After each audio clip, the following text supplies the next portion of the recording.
They realized that if we take away Africans from practice and move them to theory, we will be creating a labor force for ourselves. So they brought a school system which did not promote thinking, but promoted remembering. Say that again. They brought a school system which did not promote thinking, but promoted remembering for the sake of creating good employees who don't think but can remember. Okay? Right. So they brought a school system where you learnt useless things. Homo habilis. Who was Shaka's mother? What is the longest river in Africa? Yeah. Tell me, what is the use of that rubbish? Okay? So you went into school and you were studying how many times Muslims pray per day. Yeah. You wake up at night to study how many times Muslims pray per day. So you memorize photosynthesis. You memorize how many teeth a dog has. You memorize everything. And at the end of the day, what did they produce? They produced someone who was a container of useless knowledge. A container of useless knowledge. Right. That is why today we have doctors, we have been independent for 55 years. Have you heard that there are vaccines being made by Zambian doctors? So you walk out of medical school as someone who knows when to give Panadol, how to take temperature. You are a doctor who is a Panadol distributor. And it's not your fault, the education system. Okay? You have professors in this country, in the School of Forestry at Copperbelt University. We have lived with Mukula tree since God created the world. All they know is how to label the parts of the tree. They don't know the value of the tree. Yeah. Okay? Yeah. So when this mission succeeded, then they came to set up industries. And when they set up industries, who was the laborer? So you walk out of medical school as someone who knows when to give Panadol, how to take temperature. You are a doctor who is a Panadol distributor. And it's not your fault, the education system. Okay? You have professors in this country, in the School of Forestry at Copperbelt University. We have lived with Mukula tree since God created the world. All they know is how to label the parts of the tree. They don't know the value of the tree. Yeah. Okay? Yeah. So when this mission succeeded, then they came to set up industries. And when they set up industries, who was the laborer? The graduate from the School of Remembering. Okay. Someone who would remember how to dig, where to dig. Someone who would remember how to cut a tree and how many pieces. Someone would remember. And they rewarded you with a bribe called a salary, and we became comfortable. Right. So when they come into Africa, what are they coming to do?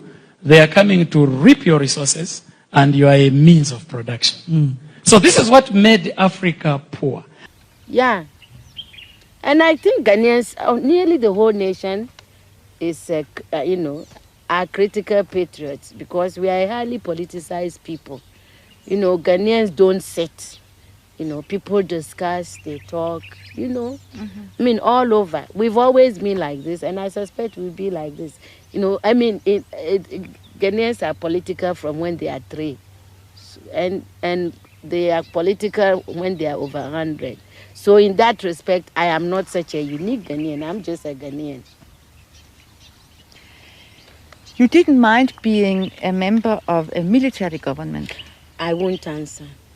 The thing is that, as far as I'm concerned, since we met you people 500 years ago, look at us. We've given everything. You are still taking. It's true. I mean, where would the whole Western world be without Africa? Our cocoa, our timber, our gold, our diamonds, our platinum, our whatever. Everything you are is us. I am not saying it, it's a fact. And in return for all of this, what have we got? Nothing. Anti-personnel indoctrination against ourselves. If you go and cook your horrible diseases like AIDS, you say it is us. You brought us tuberculosis. We didn't have this big cough until white people came here. In exchange for Africa giving Europe 500 solid years of our people, I mean not Europe, the Western world, of our human beings to work your canes, to dig your gold, to take in gold itself, diamond, I mean, you know, fish, peanuts, palm oil, everything. In exchange for that, we have got nothing. Nothing. And you know it. Nothing. And you look upon, you know, white folks look upon us like monkeys. It is true. It's in your literature.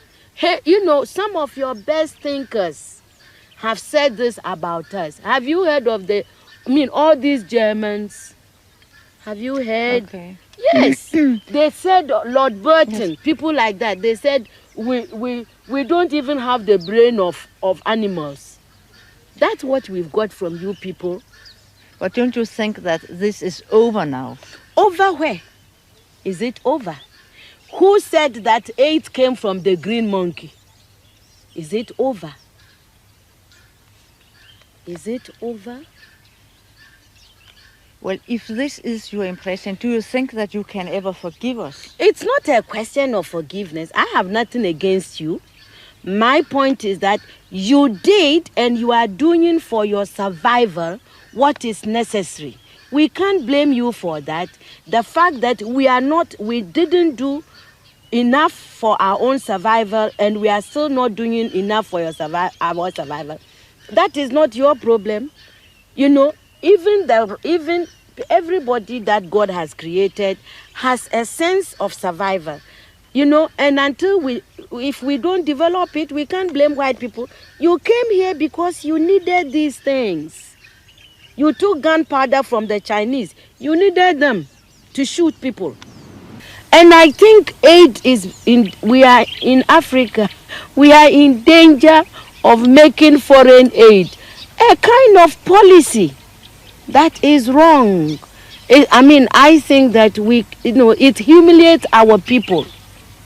The people in the villages have not asked anybody to go around begging on their behalf. Do you consider aid as a new form of colonization? Of course. Why? That's why. You know, my people, the Akans, we have a proverb.